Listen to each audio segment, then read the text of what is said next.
Hi everybody, and welcome to the third video of my series Alone in Canada, 21 Ways to Make It Better. On my other two videos, I talked about living in a new culture and making friends, and this video is about learning Canadian English. As a single immigrant, one of your first priorities is to learn or to improve your English.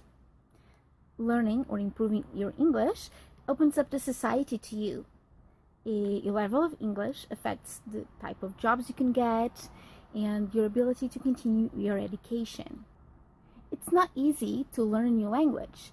You can share your opinions and tell jokes in your native tongue, but in English you may feel that you have difficulty expressing yourself, telling others what you're thinking, what you're feeling. You may become nervous about speaking to other people. You may be afraid that they will think you're stupid. It is normal to feel this way when learning a new language. It might help you to know that even people who were born in this country still make mistakes with their English, both spoken, written, so it's perfectly normal. Many newcomers go to free English classes through the LINK program, Language Instruction for Newcomers to Canada. Those are free English classes funded by the Canadian government and available to permanent residents and Canadian citizens. But because those are free classes, unfortunately, there's a very long waiting list. But if you do manage to access them, it's also a great opportunity for you to make new friends because you'll be having English classes with other newcomers like you who are also there to learn or improve their fluency in English.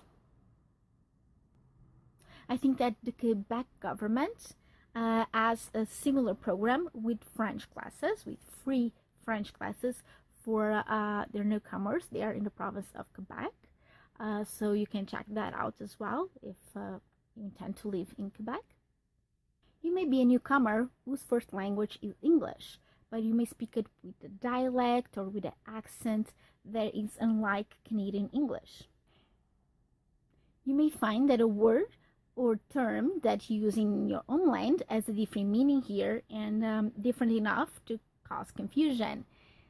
So you may have some difficulty making yourself understood and understand others, and that can also be frustrating.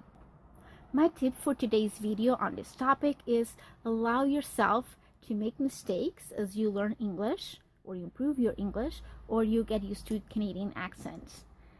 Most people understand that learning a new language, it's hard, it's difficult, and they will admire your efforts.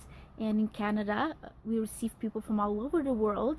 We're used to hearing people speaking English with very different accents, very different types of accents around us. And one thing that I found since I've been living here in Canada is that people are very understanding, very patient with you when they realize that English is not your mother tongue, and they'll be patient. They'll try to understand, make an extra effort to try to understand what you're saying or to make themselves understood too. So try to accept or laugh at your mistakes and misunderstandings. Do not try to correct every single mistake every single time. Be gentle with yourself. It's a process. So it's all for today's video, and I hope you guys liked it. And my next video is going to be about helping yourself while helping others. So don't miss it.